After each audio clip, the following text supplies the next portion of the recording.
Единороссы Коми проверяют, все ли ребята получили дневник школьника. Как сообщил секретарь регионального отделения партии Игорь Ковзель, еще в августе готовые дневники были доставлены в школы всех муниципалитетов.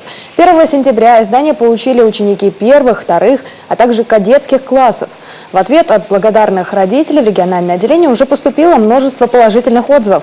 Однако есть единичные сигналы о том, что где-то произошел сбой. Собираем, конечно же, не только положительные отзывы, но и получаем информацию, что где-то произошел сбой.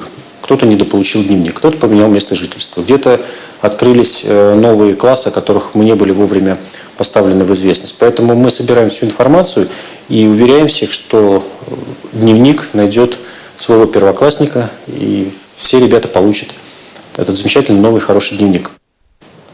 Как отметили в региональном отделении, специалисты «Единой России» оперативно реагируют на каждый сигнал, и дети сразу получают долгожданные дневники. В этом году тираж дневника школьника составил 25 тысяч экземпляров.